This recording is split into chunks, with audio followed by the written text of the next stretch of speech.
Welcome to our channel. Today we are reading the first book of On the Natural Faculties by Greek physician Galen, translated by Arthur John Brock. Part 1. Since feeling and voluntary motion are peculiar to animals, whilst growth and nutrition are common to plants as well, we may look on the former as effects of the soul and the latter as effects of the nature. And if there be anyone who allows a share in soul to plants as well, and separates the two kinds of soul, naming the kind in question vegetative, and the other sensory, this person is not saying anything else, although his language is somewhat unusual. We, however, for our part, are convinced that the chief merit of language is clearness, and we know that nothing detracts so much from this as do unfamiliar terms. Accordingly, we employ those terms which the bulk of people are accustomed to use, and we say that animals are governed at once by their soul and by their nature, and plants by their nature alone, and that growth and nutrition are the effects of nature, not of soul. Part 2. Thus we shall inquire, in the course of this treatise, from what faculties these effects themselves, as well as any other effects of nature which there may be, take their origin. First, however, we must distinguish and explain clearly the various terms which we are going to use in this treatise, and to what things we apply them, and this will prove to be not merely an explanation of terms, but at the same time a demonstration of the effects of nature. When, therefore, such and such a body undergoes no change from its existing state, we say that it is at rest, but notwithstanding, if it departs from this in any respect, we then say that in this respect it undergoes motion. Accordingly, when it departs in various ways from its pre-existing state, it will be said to undergo various kinds of motion. Thus, if that which is white becomes black, or what is black becomes white, it undergoes motion in respect to color. Or if what was previously sweet now becomes bitter, or conversely, from being bitter now becomes sweet, it will be said to undergo motion in respect to flavor. To both of these instances, as well as to those previously mentioned, we shall apply the term qualitative motion. And further, it is not only things which are altered in regard to color and flavor, which, we say, undergo motion. When a warm thing becomes cold and a cold warm, here too we speak of its undergoing motion. Similarly also, when anything moist becomes dry or dry moist. Now the common term which we apply to all these cases is alteration. This is one kind of motion. But there is another kind which occurs in bodies which change their position, or as we say, pass from one place to another. The name of this is transference. These two kinds of motion, then, are simple and primary, while compounded from them we have growth and decay, as when a small thing becomes bigger or a big thing smaller, each retaining at the same time its particular form. And two other kinds of motion are genesis and destruction, genesis being a coming into existence, and destruction being the opposite. Now, common to all kinds of motion is change from the pre-existing state, while common to all conditions of rest is retention of the pre-existing state. The sophists, however, while allowing that bread in turning into blood becomes changed as regards sight, taste, and touch, will not agree that this change occurs in reality. Thus some of them hold that all such phenomena are tricks and illusions of our senses. The senses, they say, are affected now in one way, now in another, whereas the underlying substance does not admit of any of these changes to which the names are given. Others, such as Anaxagoras, will have it that the qualities do exist in it, but that they are unchangeable and immutable from eternity to eternity, and that these apparent alterations are brought about by separation and combination. Now, if I were to go out of my way to confute these people, my subsidiary task would be greater than my main one. Thus, if they do not know all that has been written on complete alteration of substance by Aristotle, and after him by Chrysippus, I must beg of them to make themselves familiar with these men's writings. If, however, they know these, and yet willingly prefer the worse views to the better, they will doubtless consider my arguments foolish also. I have shown elsewhere that these opinions were shared by Hippocrates, who lived much earlier than Aristotle. In fact, all those known to us who have been both physicians and philosophers, Hippocrates was the first who took in hand to demonstrate that there are, in all, 4 mutually interacting qualities, and that to the operation of these is due the genesis and destruction of all things that come into and pass out of being.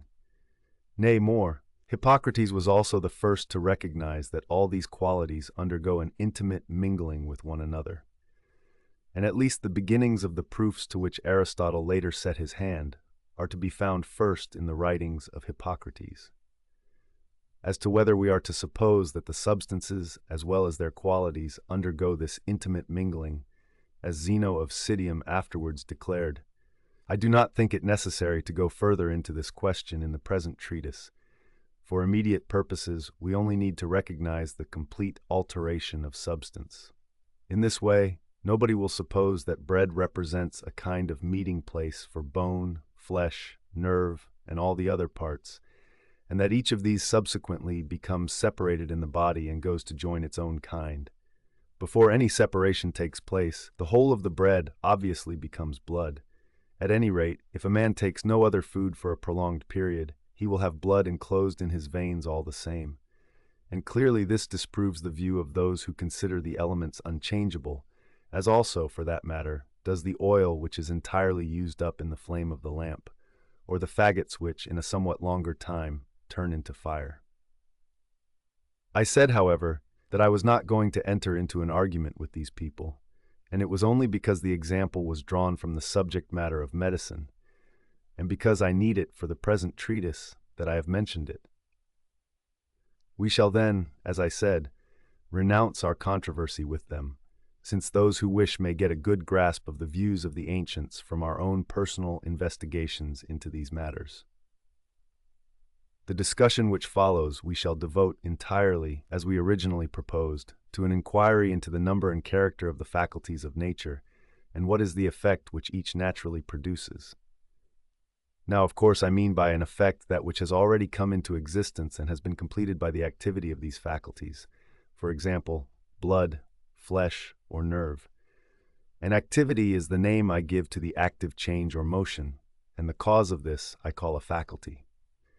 Thus, when food turns into blood, the motion of the food is passive, and that of the vein active. Similarly, when the limbs have their position altered, it is the muscle which produces and the bones which undergo the motion. In these cases, I call the motion of the vein and of the muscle an activity, and that of the food and the bones a symptom or affection, since the first group undergoes alteration and the second group is merely transported. One might, therefore, also speak of the activity as an effect of nature, for example, digestion, absorption, blood production. One could not, however, in every case call the effect an activity. Thus, flesh is an effect of nature, but it is, of course, not an activity. It is, therefore, clear that one of these terms is used in two senses, but not the other. Part 3. It appears to me, then, that the vein, as well as each of the other parts, functions in such and such a way according to the manner in which the four qualities are mixed. There are, however, a considerable number of not undistinguished men philosophers and physicians who refer action to the warm and the cold, and who subordinate to these, as passive, the dry and the moist. Aristotle, in fact, was the first who attempted to bring back the causes of the various special activities to these principles, and he was followed later by the Stoic school. These latter, of course, could logically make active principles of the warm and cold, since they refer the change of the elements themselves into one another to certain diffusions and condensations. This does not hold of Aristotle, however, seeing that he employed the four qualities to explain the genesis of the elements. He ought properly to have also referred the causes of all the special activities to these. How is it that he uses the four qualities in his book on Genesis and Destruction, whilst in his Meteorology, his Problems, and many other works he uses the two only? Of course, if anyone were to maintain that, in the case of animals and plants, the warm and cold are more active, the dry and moist less so, he might perhaps have even Hippocrates on his side. But if he were to say that this happens in all cases, he would, I imagine, lack support, not merely from Hippocrates, but even from Aristotle himself, if at least Aristotle chose to remember what he himself taught us in his work on Genesis and Destruction, not as a matter of simple statement, but with an accompanying demonstration. I have, however, also investigated these questions in so far as they are of value to a physician in my work on temperaments. Part 4.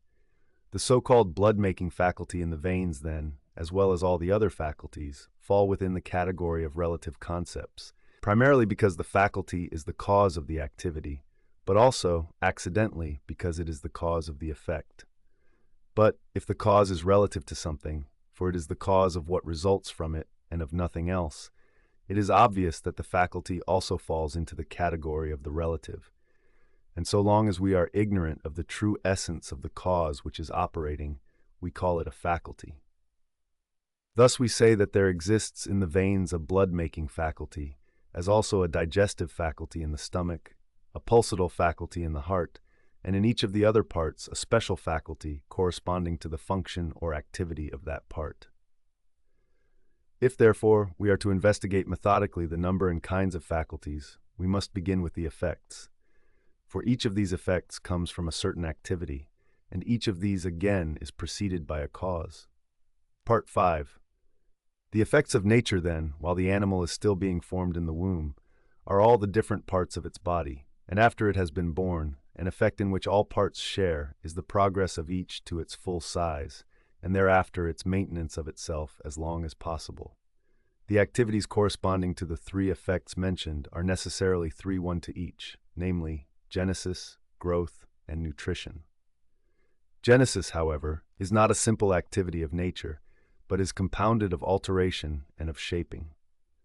That is to say, in order that bone, nerve, veins, and all other tissues may come into existence, the underlying substance from which the animal springs must be altered, and in order that the substance so altered may acquire its appropriate shape and position, its cavities, outgrowths, attachments, and so forth, it has to undergo a shaping or formative process. One would be justified in calling this substance which undergoes alteration the material of the animal, just as wood is the material of a ship and wax of an image. Growth is an increase and expansion in length, breadth, and thickness of the solid parts of the animal, those which have been subjected to the molding or shaping process. Nutrition is an addition to these without expansion. Part 6. Let us speak then in the first place of genesis, which, as we have said, results from alteration together with shaping, the seed having been cast into the womb or into the earth, for there is no difference then, after a certain definite period, a great number of parts become constituted in the substance which is being generated. These differ as regards moisture, dryness, coldness, and warmth, and in all the other qualities which naturally derive therefrom. These derivative qualities you are acquainted with, if you have given any sort of scientific consideration to the question of genesis and destruction. For first and foremost, after the qualities mentioned, come the other so-called tangible distinctions, and after them those which appeal to taste, smell, and sight. Now tangible distinctions are hardness and softness, viscosity, friability, lightness, heaviness, density, rarity, smoothness, roughness, thickness, and thinness. All of these have been duly mentioned by Aristotle, and of course you know those which appeal to taste, smell, and sight. Therefore, if you wish to know which alternative faculties are primary and elementary, they are moisture, dryness, coldness, and warmth. And if you wish to know which ones arise from the combination of these, they will be found to be in each animal of a number corresponding to its sensible elements. The name sensible elements is given to all the homogeneous parts of the body, and these are to be detected not by any system, but by personal observation of dissections. Now nature constructs bone, cartilage, nerve, membrane, ligament, vein, and so forth, at the first stage of the animal's genesis, employing at this task a faculty which is, in general terms, generative and alterative, and in more detail, warming, chilling, drying, or moistening, or such as spring from the blending of these, for example, the bone-producing, nerve-producing, and cartilage-producing faculties, since for the sake of clearness, these names must be used as well. Now the peculiar flesh of the liver is of this kind as well, also that of the spleen, that of the kidneys, that of the lungs, and that of the heart. So also the proper substance of the brain, stomach, gullet, intestines, and uterus is a sensible element of similar parts all through, simple and uncompounded. That is to say, if you remove from each of the organs mentioned its arteries, veins, and nerves, the substance remaining in each organ is, from the point of view of the senses, simple and elementary. As regards those organs consisting of two dissimilar coats, of which each is simple, of these organs the coats are the elements, for example, the coats of the stomach, esophagus, intestines, and arteries. Each of these two coats has an alterative faculty peculiar to it, which has engendered it from the menstrual blood of the mother. Thus the special alterative faculties in each animal are of the same number as the elementary parts, and further, the activities must necessarily correspond each to one of the special parts, just as each part has its special use. For example, those ducts which extend from the kidneys into the bladder, and which are called ureters. For these are not arteries, since they do not pulsate nor do they consist of two coats, and they are not veins, since they neither contain blood, nor do their coats in any way resemble those of veins. From nerves, they differ still more than from the structures mentioned. What then are they? Someone asks, as though every part must necessarily be either an artery, a vein, a nerve, or a complex of these, and as though the truth were not what I am now stating, namely, that every one of the various organs has its own particular substance. For in fact the two bladders, that which receives the urine and that which receives the yellow bile, not only differ from all other organs, but also from one another. Further, the ducts which spring out like kinds of conduits from the gallbladder and which pass into the liver have no resemblance either to arteries, veins, or nerves. But these parts have been treated at a greater length in my work on the anatomy of Hippocrates, as well as elsewhere. As for the actual soul substance of the coats of the stomach, intestine, and uterus, each of these has been rendered what it is by a special alterative faculty of nature, while the bringing of these together, the therewith of the structures which are inserted into them, the outgrowth into the intestine, the shape of the inner cavities, and the like, have all been determined by a faculty which we call the shaping or formative faculty. This faculty we also state to be artistic, nay, the best and highest art, doing everything for some purpose, so that there is nothing ineffective or superfluous, or capable of being better disposed. This, however, I shall demonstrate in my work on the use of parts. Part 7. Passing now to the faculty of growth, let us first mention that this too is present in the foetus in utero, as is also the nutritive faculty, but that at that stage these two faculties are, as it were, handmaids to those already mentioned, and do not possess in themselves supreme authority. When, however, the animal has attained its complete size, then, during the whole period following its birth and until the acme is reached, the faculty of growth is predominant, while the alterative and nutritive faculties are accessory, in fact, act as its handmaids. What, then, is the property of this faculty of growth? To extend in every direction that which has already come into existence, that is to say, the solid parts of the body, the arteries, veins, nerves, bones, cartilages, membranes, ligaments, and the various coats which we have just called elementary, homogeneous, and simple. And I shall state in what way they gain this extension in every direction, first giving an illustration for the sake of clearness. Children take the bladders of pigs, fill them with air, and then rub them on ashes near the fire so as to warm, but not to injure them. This is a common game in the district of Ionia, and among not a few other nations. As they rub, they sing songs, to a certain measure, time, and rhythm, and all their words are an exhortation to the bladder to increase in size. When it appears to them fairly well distended, they again blow air into it and expand it further. Then they rub it again. This they do several times until the bladder seems to them to have become large enough. Now, clearly, in these doings of the children, the more the interior cavity of the bladder increases in size, the thinner, necessarily, does its substance become. But if the children were able to bring nourishment to this thin part, then they would make the bladder big in the same way that nature does. As it is, however, they cannot do what nature does, for to imitate this is beyond the power not only of children, but of anyone soever. It is a property of nature alone. It will now, therefore, be clear to you that nutrition is a necessity for growing things. For if such bodies were distended, but not at the same time nourished, they would take on a false appearance of growth, not a true growth. And further, to be distended in all directions belongs only to bodies whose growth is directed by nature. For those which are distended by us undergo this distension in one direction, but grow less in the others. It is impossible to find a body which will remain entire and not be torn through whilst we stretch it in the three dimensions. Thus, nature alone has the power to expand a body in all directions so that it remains unruptured and preserves completely its previous form. Such then is growth, and it cannot occur without the nutriment which flows to the part and is worked up into it. Part 8. We have then, it seems, arrived at the subject of nutrition, which is the third and remaining consideration which we proposed at the outset. For when the matter which flows to each part of the body in the form of nutriment is being worked up into it, this activity is nutrition, and its cause is the nutritive faculty. Of course, the kind of activity here involved is also an alteration, but not an alteration like that occurring at the stage of genesis. For in the latter case, something comes into existence which did not exist previously, while in nutrition, the inflowing material becomes assimilated to that which has already come into existence. Therefore, the former kind of alteration has with reason been termed genesis, and the latter assimilation. Part 9.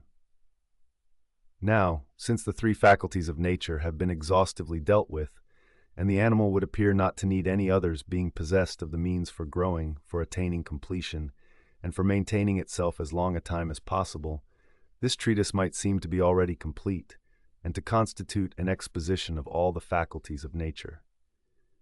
If, however, one considers that it has not yet touched upon any of the parts of the animal, I mean the stomach, intestines, liver, and the like, and that it has not dealt with the faculties resident in these, it will seem as though merely a kind of introduction had been given to the practical parts of our teaching. For the whole matter is as follows. Genesis, growth, and nutrition are the first, and so to say, the principal effects of nature. Similarly, also the faculties which produce these effects, the first faculties, are three in number, and are the most dominating of all. But as has already been shown, these need the service both of each other and of yet different faculties. Now these which the faculties of generation and growth require have been stated. I shall now say what ones the nutritive faculty requires. Part 10. For I believe that I shall prove that the organs which have to do with the disposal of the nutriment, as also their faculties, exist for the sake of this nutritive faculty.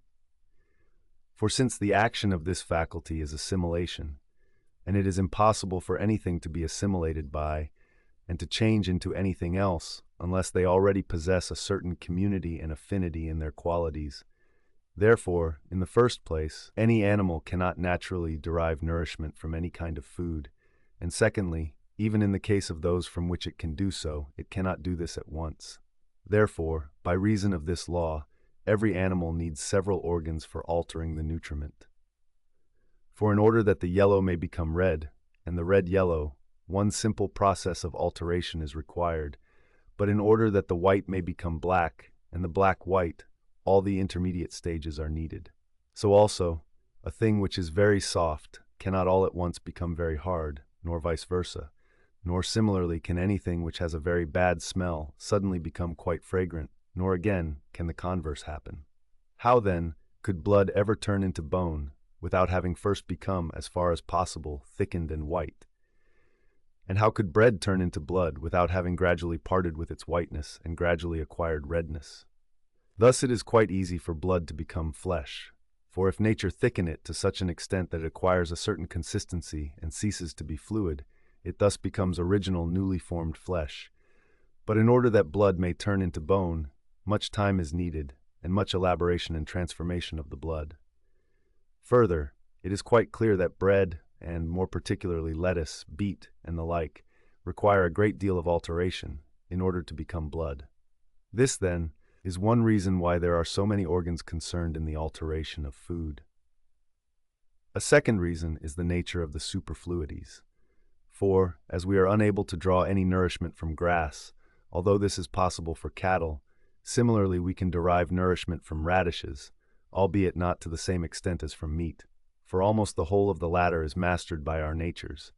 It is transformed and altered and constituted useful blood, but notwithstanding, in the radish, what is appropriate and capable of being altered, and that only with difficulty, and with much labor, is the very smallest part. Almost the whole of it is surplus matter, and passes through the digestive organs, only a very little being taken up into the veins as blood, nor is this itself entirely utilizable blood. Nature, therefore, had need of a second process of separation for the superfluities in the veins. Moreover, these superfluities need, on the one hand, certain fresh routes to conduct them to the outlets, so that they may not spoil the useful substances, and they also need certain reservoirs, as it were, in which they are collected till they reach a sufficient quantity and are then discharged. Thus, then, you have discovered bodily parts of a second kind, consecrated in this case to the removal of the superfluities of the food. There is, however, also a third kind, for carrying the pabulum in every direction. These are like a number of roads intersecting the whole body. Thus there is one entrance, that through the mouth, for all the various articles of food. What receives nourishment, however, is not one single part, but a great many parts, and these widely separated. Do not be surprised, therefore, at the abundance of organs which nature has created for the purpose of nutrition. For those of them which have to do with alteration, prepare the nutriment suitable for each part. Others separate out the superfluities. Some pass these along, others store them up, others excrete them. Some, again, are paths for the transit in all directions of the utilizable juices. So, if you wish to gain a thorough acquaintance with all the faculties of nature, you will have consider each one of these organs. Now, in giving an account of these, we must begin with those effects of nature, together with their corresponding parts and faculties, which are closely connected with the purpose to be achieved. Part 11. Let us once more, then, recall the actual purpose for which nature has constructed all these parts. Its name, as previously stated, is nutrition, and the definition corresponding to the name is an assimilation of that which nourishes to that which receives nourishment.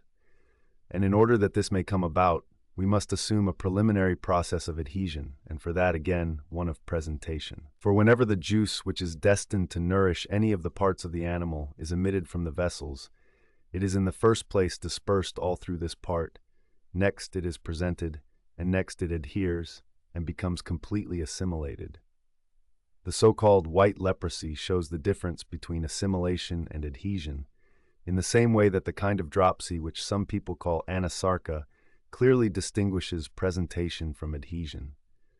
For, of course, the genesis of such a dropsy does not come about, as do some of the conditions of atrophy and wasting, from an insufficient supply of moisture.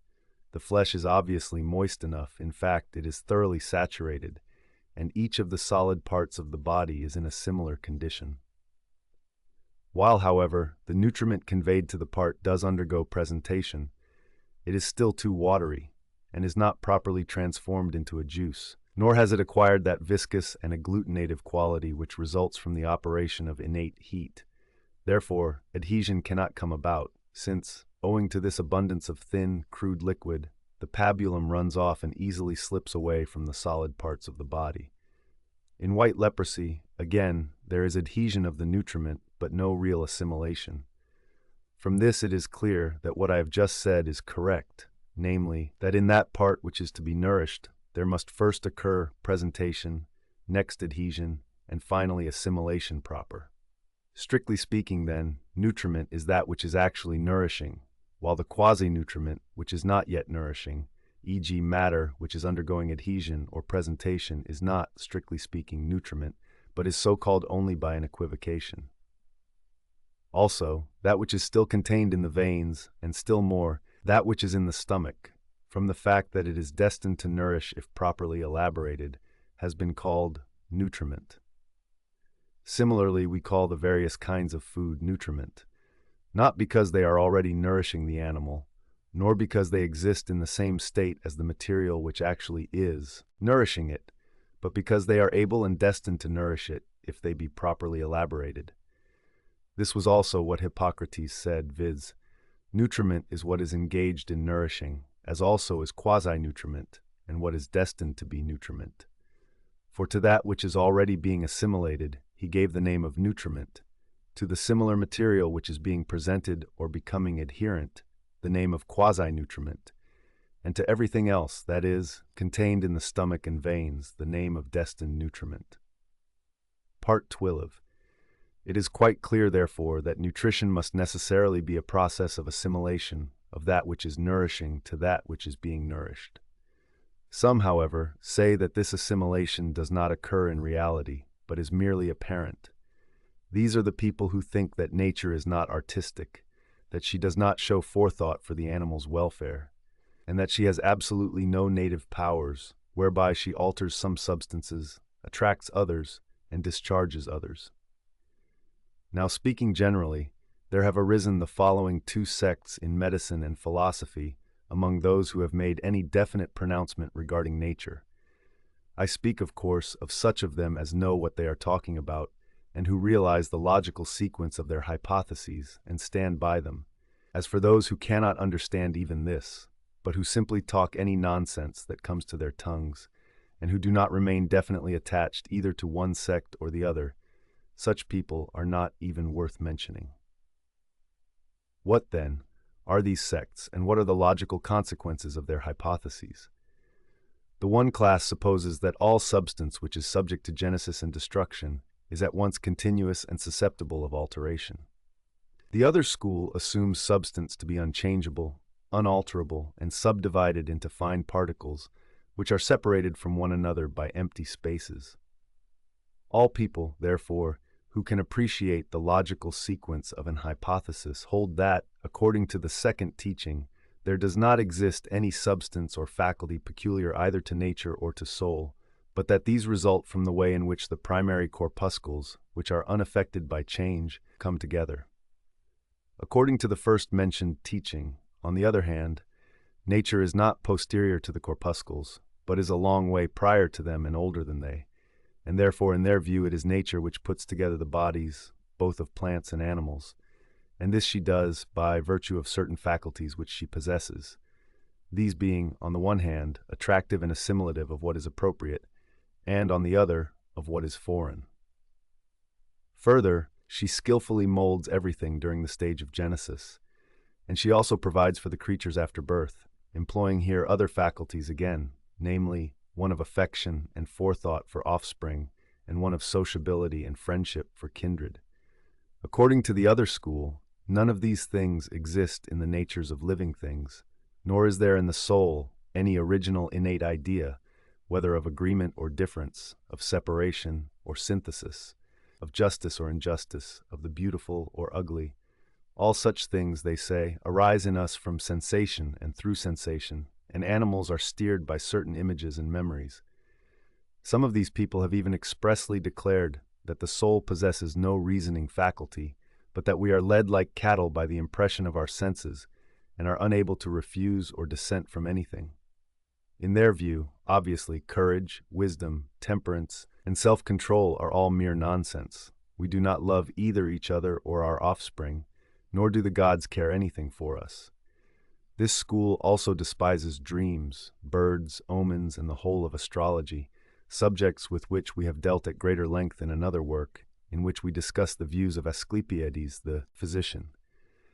Those who wish to do so may familiarize themselves with these arguments, and they may also consider at this point which of the two roads lying before us is the better one to take.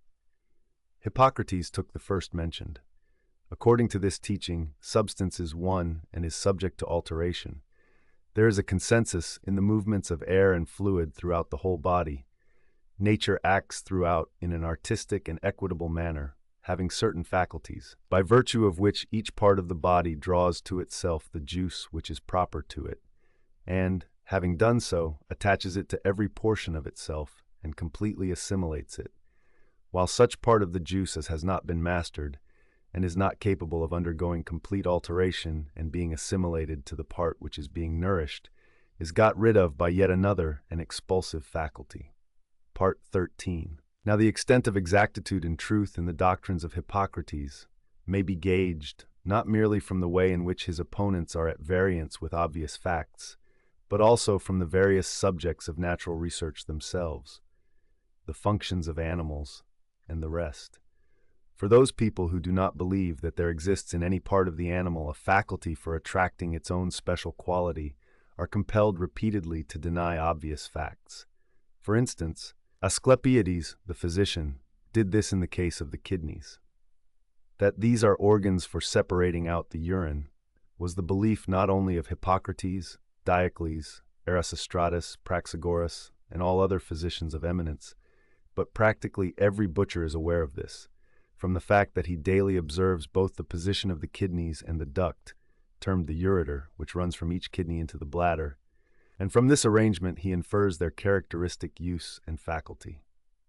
But even leaving the butchers aside, all people who suffer either from frequent dysuria or from retention of urine call themselves nephritics when they feel pain in the loins and pass sandy matter in their water.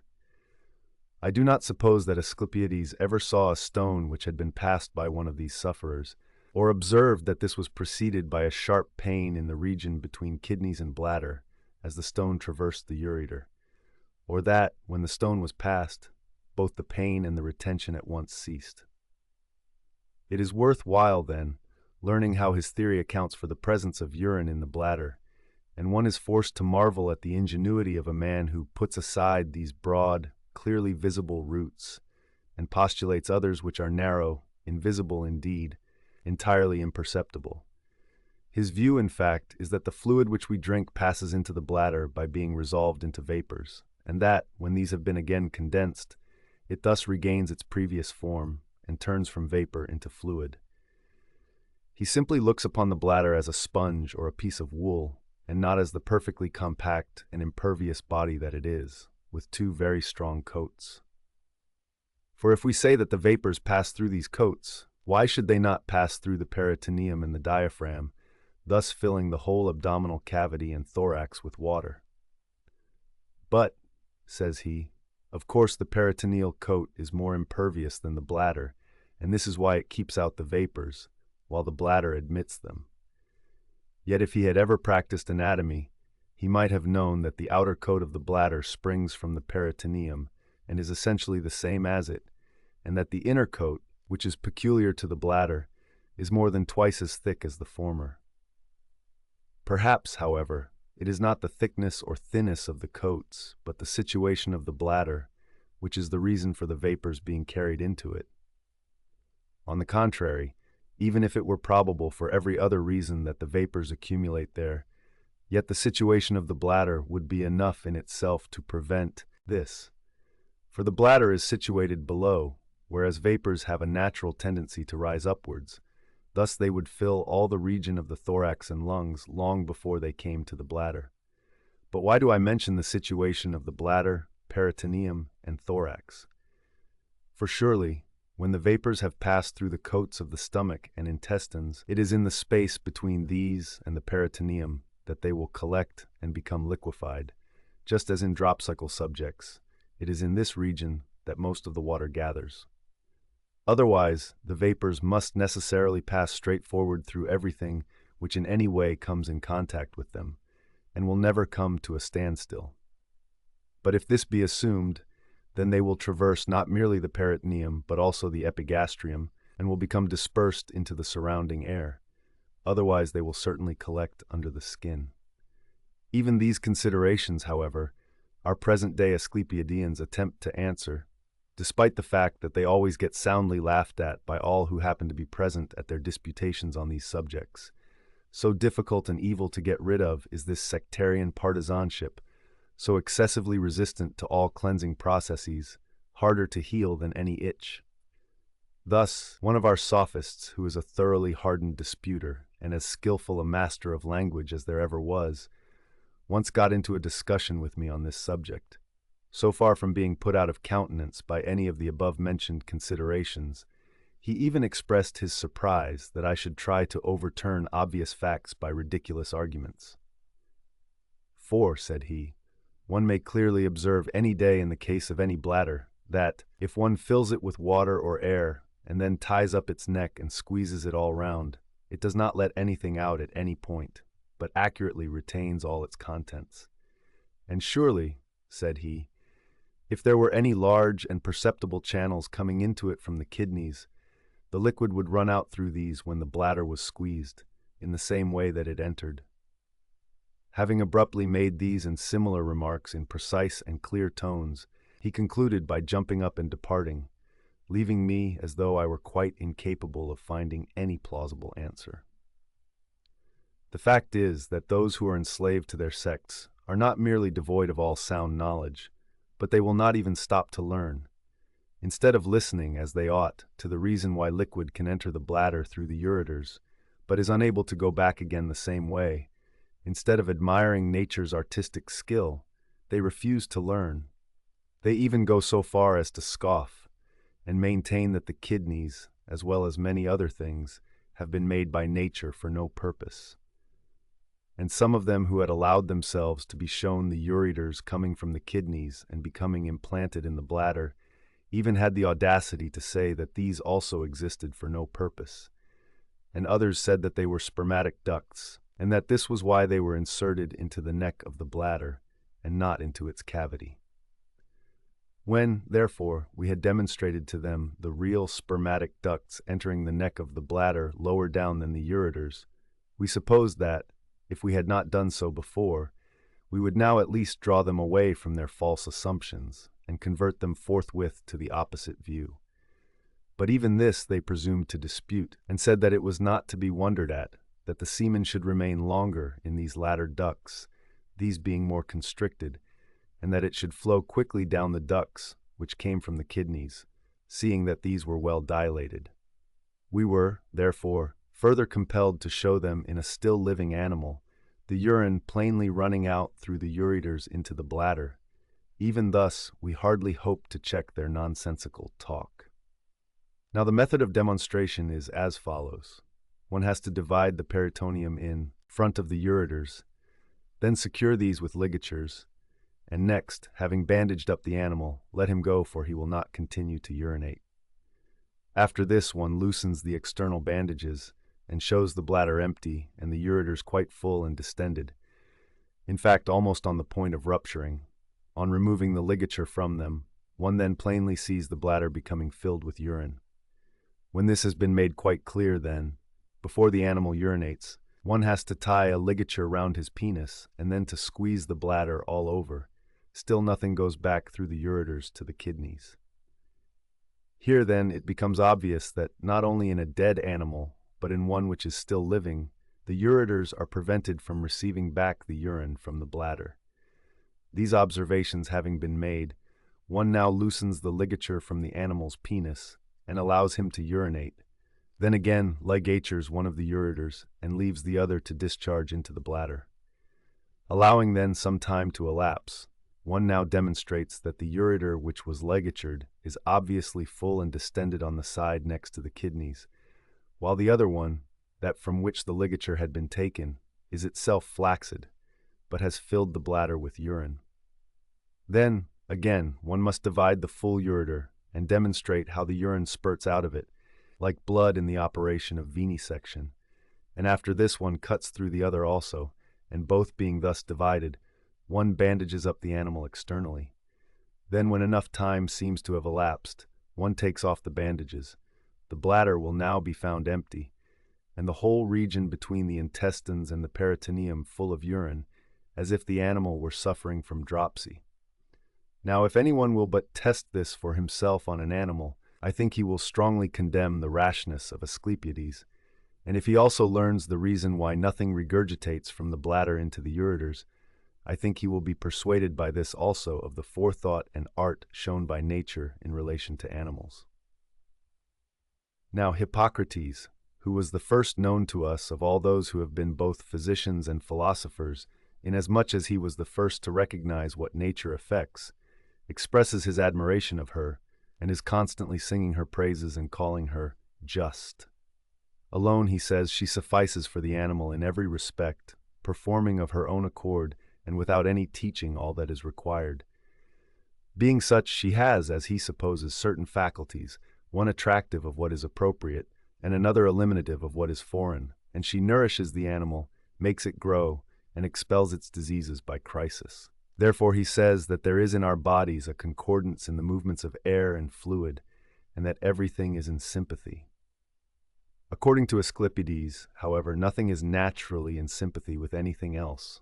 all substance being divided and broken up into inharmonious elements and absurd molecules. Necessarily, then, besides making countless other statements in opposition to plain fact, he was ignorant of nature's faculties, both that attracting what is appropriate and that expelling what is foreign. Thus he invented some wretched nonsense to explain blood production and anadosis, and being utterly unable to find anything to say regarding the clearing out of superfluities, he did not hesitate to join issue with obvious facts, and in this matter of urinary secretion, to deprive both the kidneys and the ureters of their activity, by assuming that there were certain invisible channels opening into the bladder. It was, of course, a grand and impressive thing to do, to mistrust the obvious, and to pin one's faith in things which could not be seen. Also, in the matter of the yellow bile, he makes an even grander and more spirited venture, for he says this is actually generated in the bile ducts, not merely separated out. How comes it, then, that in cases of jaundice, two things happen at the same time, that the dejections contain absolutely no bile, and that the whole body becomes full of it? He is forced here again to talk nonsense, just as he did in regard to the urine. He also talks no less nonsense about the black bile and the spleen, not understanding what was said by Hippocrates, and he attempts in stupid, I might say insane language, to contradict what he knows nothing about. And what profit did he derive from these opinions from the point of view of treatment? He neither was able to cure a kidney ailment, nor jaundice, nor a disease of black bile, nor would he agree with the view held not merely by Hippocrates but by all men regarding drugs, that some of them purge away yellow bile, and others black, some again phlegm, and others the thin and watery superfluity. He held that all the substances evacuated were produced by the drugs themselves, just as yellow bile is produced by the biliary passages. It matters nothing, according to this extraordinary man, whether we give a hydragogue or a cholagogue in a case of dropsy, for these all equally purge and dissolve the body, and produce a solution having such and such an appearance, which did not exist as such before. Must we not, therefore, suppose he was either mad or entirely unacquainted with practical medicine? For who does not know that if a drug for attracting phlegm be given in a case of jaundice, it will not even evacuate 4 cyathi of phlegm? Similarly also if one of the hydragogues be given. A cholagogue, on the other hand, clears away a great quantity of bile, and the skin of patients so treated at once becomes clear. I myself have, in many cases, after treating the liver condition, then removed the disease by means of a single purgation, whereas, if one had employed a drug for removing phlegm, one would have done no good. Nor is Hippocrates the only one who knows this to be so, whilst those who take experience alone as their starting point know otherwise. They, as well as all physicians who are engaged in the practice of medicine, are of this opinion. Asclepiades, however, is an exception. He would hold it a betrayal of his assumed elements to confess the truth about such matters.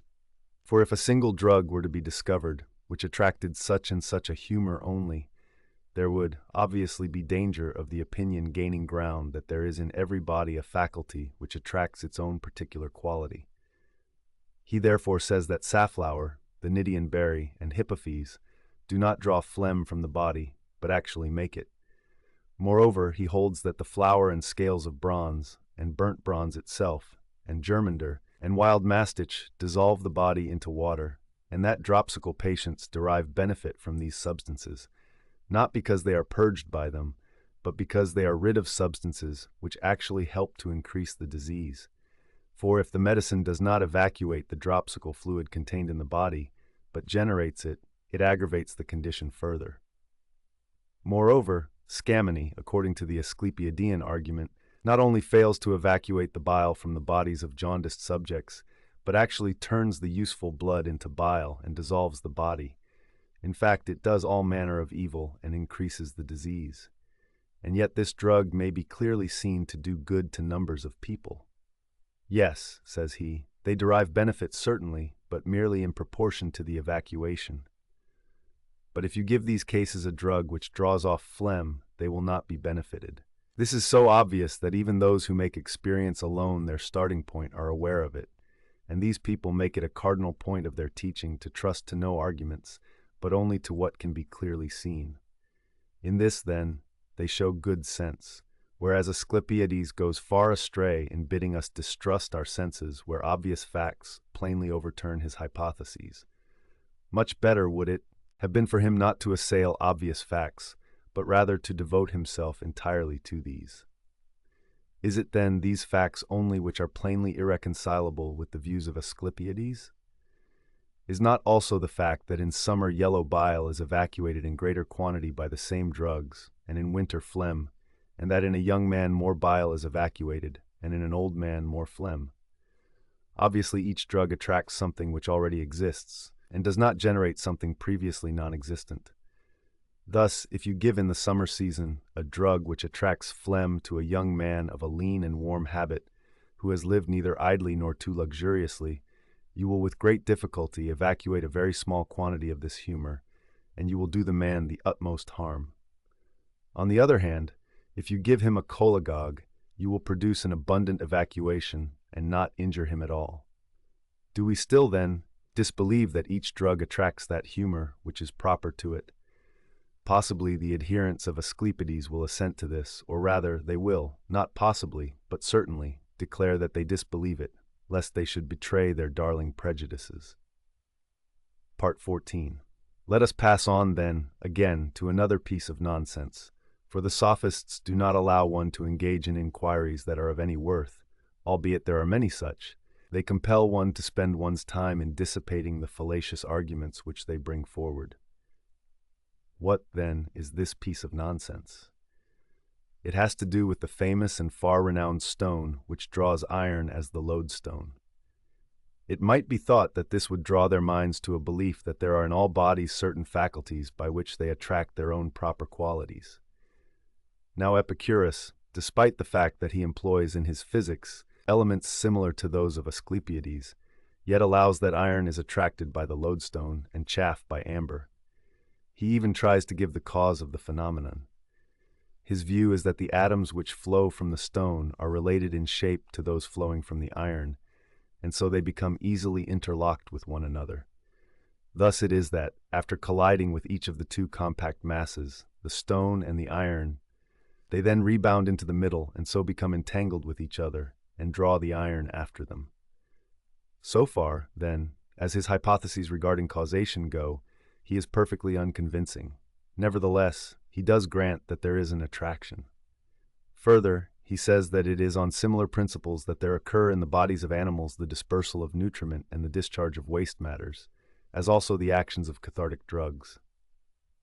Asclepiades, however, who viewed with suspicion the incredible character of the cause mentioned, and who saw no other credible cause on the basis of his supposed elements, shamelessly had recourse to the statement that nothing is in any way attracted by anything else. Now, if he was dissatisfied with what Epicurus said, and had nothing better to say himself, he ought to have refrained from making hypotheses, and should have said that nature is a constructive artist, and that the substance of things is always tending towards unity, and also towards alteration, because its own parts act upon and are acted upon by one another. For if he had assumed this, it would not have been difficult to allow that this constructive nature has powers which attract appropriate and expel alien matter. For in no other way could she be constructive, preservative of the animal, and eliminative of its diseases, unless it be allowed that she conserves what is appropriate and discharges what is foreign. But in this matter, too, Asclepiades realized the logical sequence of the principles he had assumed. He showed no scruples, however, in opposing plain fact. He joins issue in this matter also, not merely with all physicians, but with everyone else, and maintains that there is no such thing as a crisis, or critical day, and that nature does absolutely nothing for the preservation of the animal. For his constant aim is to follow out logical consequences and to upset obvious fact, in this respect being opposed to Epicurus, for the latter always stated the observed fact, although he gives an ineffective explanation of it. For that these small corpuscles belonging to the lodestone rebound and become entangled with other similar particles of the iron, and that then, by means of this entanglement, which cannot be seen anywhere such a heavy substance as iron is attracted, I fail to understand how anybody could believe this. Even if we admit this, the same principle will not explain the fact that, when the iron has another piece brought in contact with it, this becomes attached to it. For what are we to say? That, forsooth, some of the particles that flow from the lodestone collide with the iron and then rebound back, and that it is by these that the iron becomes suspended, that others penetrate into it and rapidly pass through it by way of its empty channels, that these then collide with the second piece of iron and are not able to penetrate it, although they penetrated the first piece, and that they then course back to the first piece and produce entanglements like the former ones. The hypothesis here becomes clearly refuted by its absurdity. As a matter of fact, I have seen 5 writing stylets of iron attached to one another in a line, only the first one being in contact with the lodestone, and the power being transmitted through it to the others. Moreover, it cannot be said that if you bring a second stylet into contact with the lower end of the first, it becomes held, attached, and suspended, whereas if you apply it to any other part of the side, it does not become attached. For the power of the lodestone is distributed in all directions. It merely needs to be in contact with the first stylet at any point. From this stylet again the power flows, as quick as a thought, all through the second, and from that again to the third. Now if you imagine a small lodestone hanging in a house, and in contact with it all round a large number of pieces of iron, from them again others, from these others, and so on, all these pieces of iron must surely become filled with the corpuscles which emanate from the stone. Therefore, this first little stone is likely to become dissipated by disintegrating into these emanations. Further, even if there be no iron in contact with it, it still disperses into the air, particularly if this be also warm. Yes, says Epicurus, but these corpuscles must be looked on as exceedingly small, so that some of them are a 10,000th part of the size of the very smallest particles carried in the air. Then do you venture to say that so great a weight of iron can be suspended by such small bodies? If each of them is a 10,000th part as large as the dust particles which are born in the atmosphere, how big must we suppose the hook-like extremities by which they interlock with each other to be? For of course this is quite the smallest portion of the whole particle. Then again, when a small body becomes entangled with another small body, or when a body in motion becomes entangled with another also in motion, they do not rebound at once.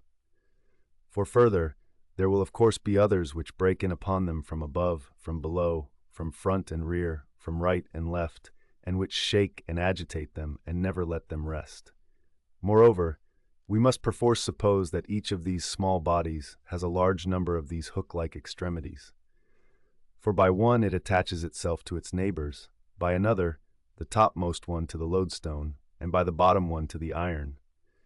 For if it were attached to the stone above and not interlocked with the iron below, this would be of no use. Thus, the upper part of the superior extremity must hang from the lodestone, and the iron must be attached to the lower end of the inferior extremity, and since they interlock with each other by their sides as well, they must of course have hooks there too. Keep in mind also, above everything, what small bodies these are which possess all these different kinds of outgrowths. Still more, remember how, in order that the second piece of iron may become attached to the first, the third to the second, and to that the fourth, these absurd little particles must both penetrate the passages in the first piece of iron, and at the same time rebound from the piece coming next in the series, although this second piece is naturally in every way similar to the first. Such an hypothesis, once again, is certainly not lacking in audacity. In fact, to tell the truth, it is far more shameless than the previous ones. According to it, when 5 similar pieces of iron are arranged in a line, the particles of the lodestone which easily traverse the first piece of iron rebound from the second, and do not pass readily through it in the same way. Indeed, it is nonsense, whichever alternative is adopted. For, if they do rebound, how then do they pass through into the third piece? And if they do not rebound, how does the second piece become suspended to the first? For Epicurus himself looked on the rebound as the active agent in attraction. But, as I have said, one is driven to talk nonsense whenever one gets into discussion with such men. Having, therefore, given a concise and summary statement of the matter, I wish to be done with it. For if one diligently familiarizes oneself with the writings of Asclepiades, one will see clearly their logical dependence on his first principles, but also their disagreement with observed facts. Thus, Epicurus, in his desire to adhere to the facts, cuts an awkward figure by aspiring to show that these agree with his principles, whereas Asclepiades safeguards the sequence of principles, but pays no attention to the obvious fact. Whoever, therefore, wishes to expose the absurdity of their hypotheses must, if the argument be in answer to Asclepiades, keep in mind his disagreement with observed fact, or if in answer to Epicurus, his discordance with his principles. Almost all the other sects depending on similar principles are now entirely extinct, while these alone maintain a respectable existence still. Yet the tenets of Asclepiades have been unanswerably confuted by Menodotus the empiricist, who draws his attention to their opposition to phenomena and to each other, and, again, those of Epicurus have been confuted by Asclepiades, who adhered always to logical sequence, about which Epicurus evidently cares little. Now, people of the present day do not begin by getting a clear comprehension of these sects, as well as of the better ones, thereafter devoting a long time to judging and testing the true and false in each of them. Despite their ignorance, they style themselves, and others, philosophers. No wonder, then, that they honor the false equally with the true. For everyone becomes like the first teacher that he comes across, without waiting to learn anything from anybody else. And there are some of them who, even if they meet with more than one teacher, are yet so unintelligent and slow-witted that even by the time they have reached old age, they are still incapable of understanding the steps of an argument. In the old days, such people used to be set to menial tasks. What will be the end of it, God knows. Now, we usually refrain from arguing with people whose principles are wrong from the outset. Still, having been compelled by the natural course of events to enter into some kind of a discussion with them, we must add this further to what was said, that it is not only cathartic drugs which naturally attract their special qualities, but also those which remove thorns and the points of arrows, such as sometimes become deeply embedded in the flesh. Those drugs also which draw out animal poisons, or poisons applied to arrows, all show the same faculty as does the lodestone. Thus, I myself have seen a thorn which was embedded in a young man's foot fail to come out when we exerted forcible traction with our fingers, and yet come away painlessly and rapidly on the application of a medicament. Yet even to this some people will object, asserting that when the inflammation is dispersed from the part, the thorn comes away of itself, without being pulled out by anything. But these people seem, in the first place, to be unaware that there are certain drugs for drawing out inflammation, and different ones for drawing out embedded substances. And surely, if it was on the cessation of an inflammation that the abnormal matters were expelled, then all drugs which disperse inflammations ought ipso facto to possess the power of extracting these substances as well. And secondly, these people seem to be unaware of a still more surprising fact, namely, that not merely do certain medicaments draw out thorns and others poisons, but that of the latter, there are some which attract the poison of the viper, others that of the stingray, and others that of some other animal. We can, in fact, plainly observe these poisons deposited on the medicaments. Here, then, we must praise Epicurus for the respect he shows towards obvious facts, but find fault with his views as to causation. For how can it be otherwise than extremely foolish to suppose that a thorn which we failed to remove by digital traction could be drawn out by these minute particles? Have we now, therefore, convinced ourselves that everything which exists possesses a faculty by which it attracts its proper quality, and that some things do this more and some less? Or shall we also furnish our argument with the illustration afforded by corn? For those who refuse to admit that anything is attracted by anything else will, I imagine, be here proved more ignorant regarding nature than the very peasants. When, for my own part, I first learned of what happens, I was surprised and felt anxious to see it with my own eyes. Afterwards, when experience also had confirmed its truth, I sought long among the various sects for an explanation, and with the exception of that which gave the first place to attraction, I could find none which even approached plausibility. all the others being ridiculous and obviously quite untenable. What happens then is the following. When our peasants are bringing corn from the country into the city in wagons and wish to filch some away without being detected, they fill earthen jars with water and stand them among the corn. The corn then draws the moisture into itself through the jar and acquires additional bulk and weight. But the fact is never detected by the onlookers unless someone who knew about the trick before makes a more careful inspection.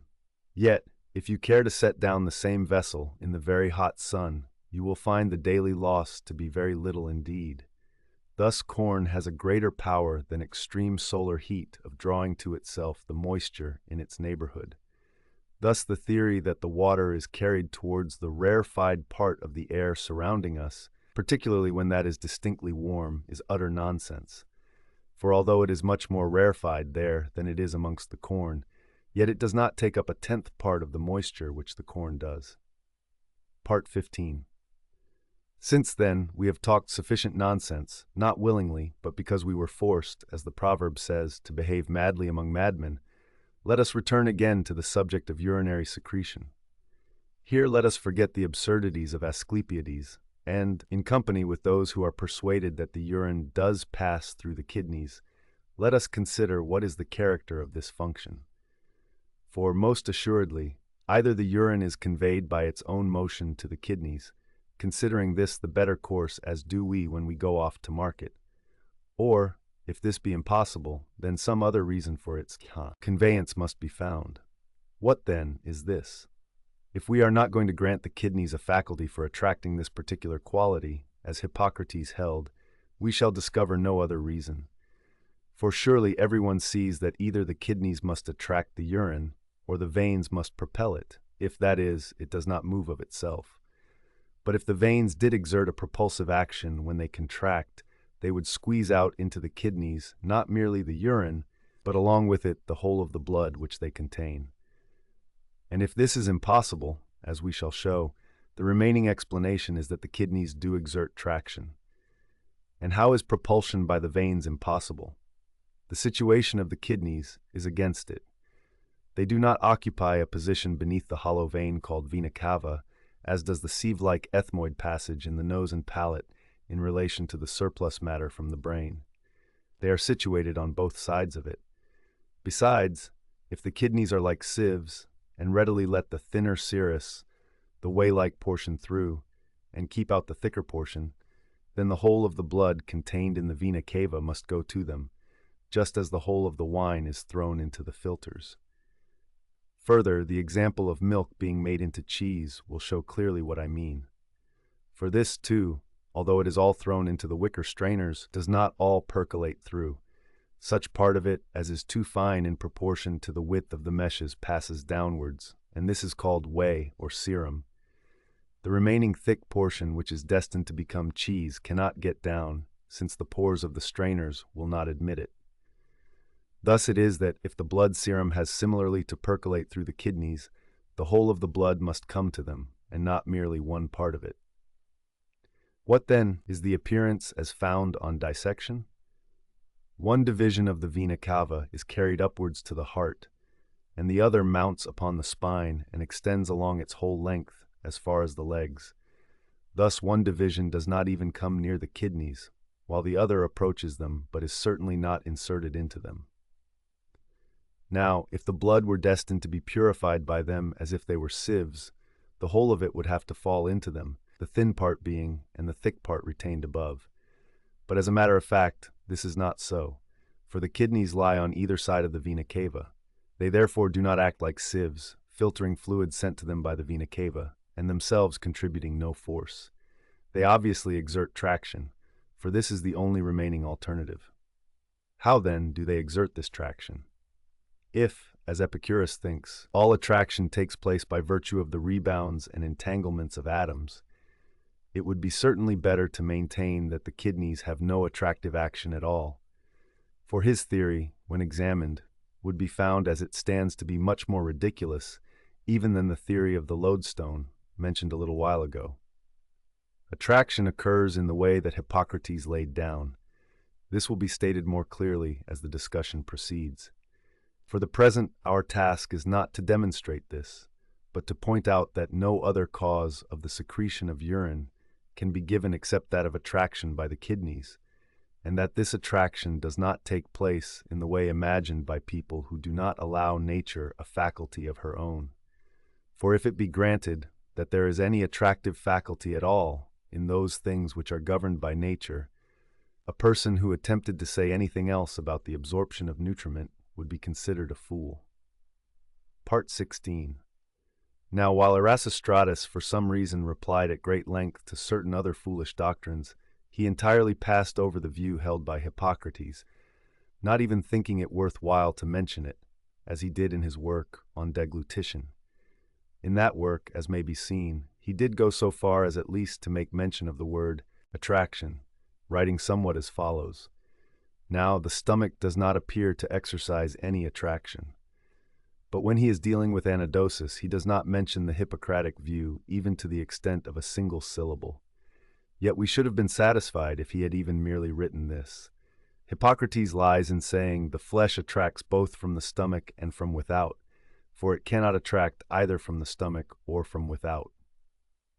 Or if he had thought it worth while to state that Hippocrates was wrong in criticizing the weakness of the neck of the uterus, seeing that the orifice of the uterus has no power of attracting semen, or if he had thought proper to write any other similar opinion, then we, in our turn, would have defended ourselves in the following terms.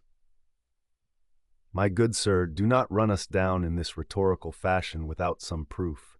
State some definite objection to our view, in order that either you may convince us by a brilliant refutation of the ancient doctrine, or that, on the other hand, we may convert you from your ignorance. Yet why do I say rhetorical?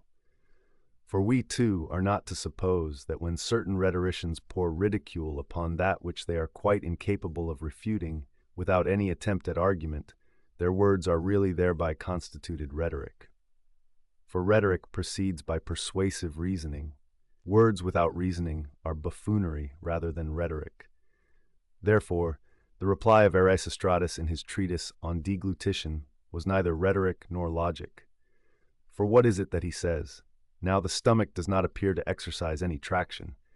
Let us testify against him in return, and set our argument beside his in the same form.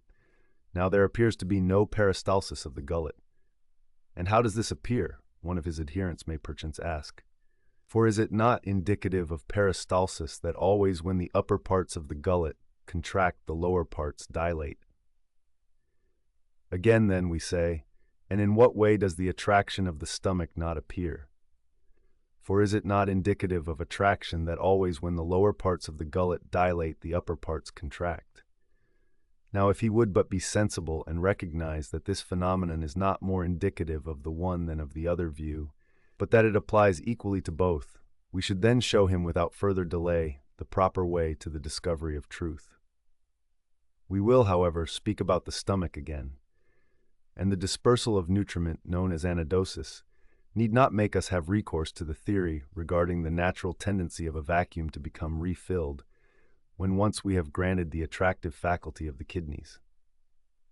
Now, although Erasistratus knew that this faculty most certainly existed, he neither mentioned it nor denied it, nor did he make any statement as to his views on the secretion of urine. Why did he give notice at the very beginning of his general principles that he was going to speak about natural activities? Firstly, what they are, how they take place, and in what situations, and then, in the case of urinary secretion, declared that this took place through the kidneys, but left out its method of occurrence. It must, then, have been for no purpose that he told us how digestion occurs or spends time upon the secretion of biliary superfluities, for in these cases also it would have been sufficient to have named the parts through which the function takes place, and to have omitted the method. On the contrary, in these cases he was able to tell us not merely through what organs, but also in what way it occurs, as he also did, I think, in the case of anadosis, for he was not satisfied with saying that this took place through the veins, but he also considered fully the method, which he held to be from the tendency of a vacuum to become refilled. Concerning the secretion of urine, however, he writes that this occurs through the kidneys, but does not add in what way it occurs. I do not think he could say that this was from the tendency of matter to fill a vacuum, for if this were so, nobody would have ever died of retention of urine, since no more can flow into a vacuum than has run out. For if no other factor comes into operation save only this tendency by which a vacuum becomes refilled, no more could ever flow in than had been evacuated.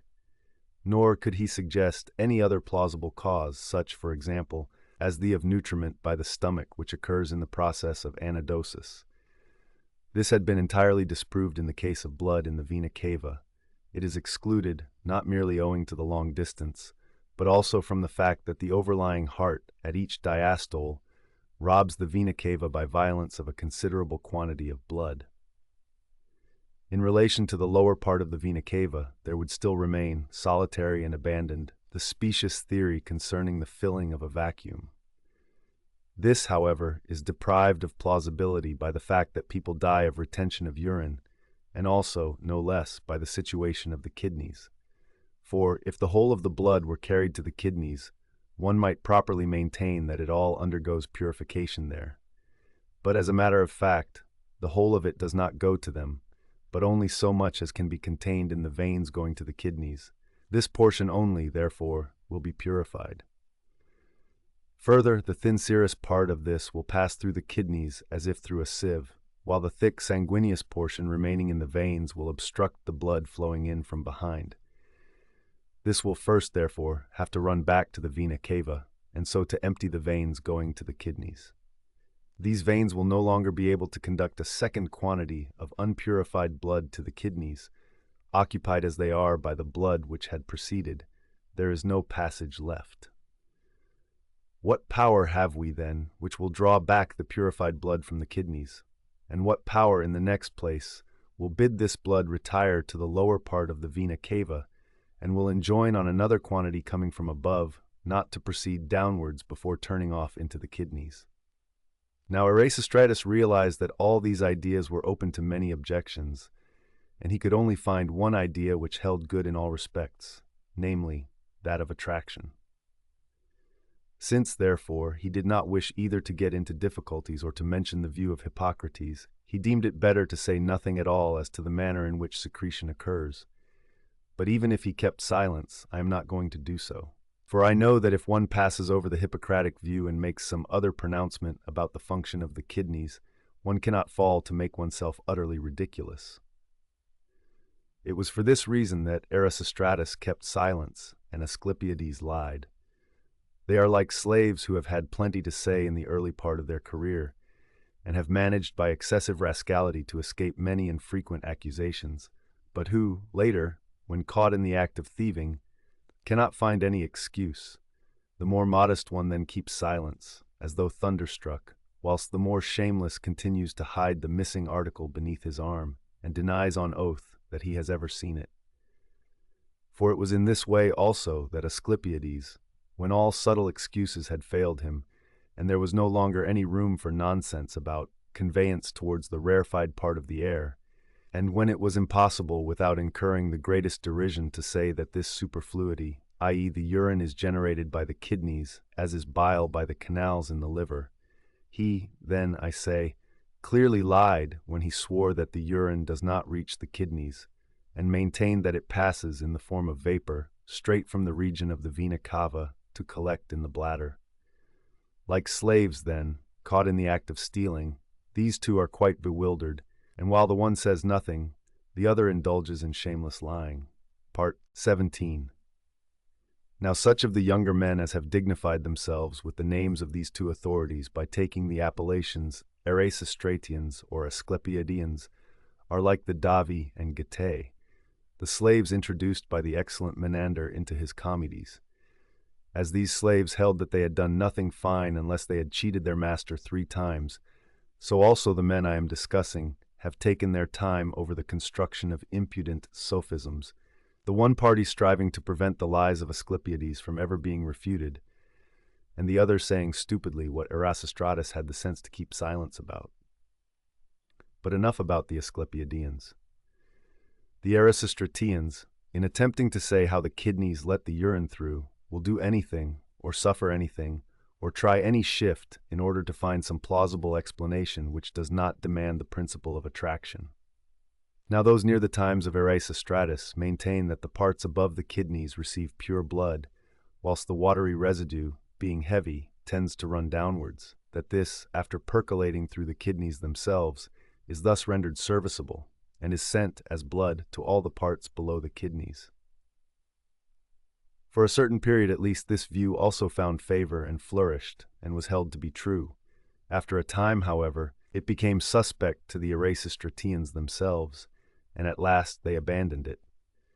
For apparently the following 2 points were assumed, neither of which is conceded by anyone, nor is even capable of being proved. The first is the heaviness of the serous fluid, which was said to be produced in the vena cava, and which did not exist apparently at the beginning, when this fluid was being carried up from the stomach to the liver. Why, then, did it not at once run downwards when it was in these situations? And if the watery fluid is so heavy, what plausibility can anyone find in the statement that it assists in the process of anadosis? In the second place, there is this absurdity, that even if it be agreed that all the watery fluid does fall downwards, and only when it is in the vena cava, still it is difficult, or rather impossible, to say through what means it is going to fall into the kidneys, seeing that these are not situated below, but on either side of the vena cava, and that the vena cava is not inserted into them, but merely sends a branch into each of them, as it also does into all the other parts. What doctrine, then, took the place of this one when it was condemned? One which to me seems far more foolish than the first, although it also flourished at one time.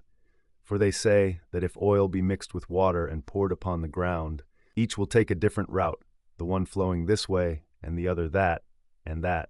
Therefore, it is not surprising that the watery fluid runs into the kidneys, while the blood falls downwards along the vena cava. Now this doctrine also stands already condemned, for why, of the countless veins which spring from the vena cava, should blood flow into all the others, and the serous fluid be diverted to those going to the kidneys? They have not answered the question which was asked. They merely state what happens, and imagine they have thereby assigned the reason. Once again, then the third cup to the Savior.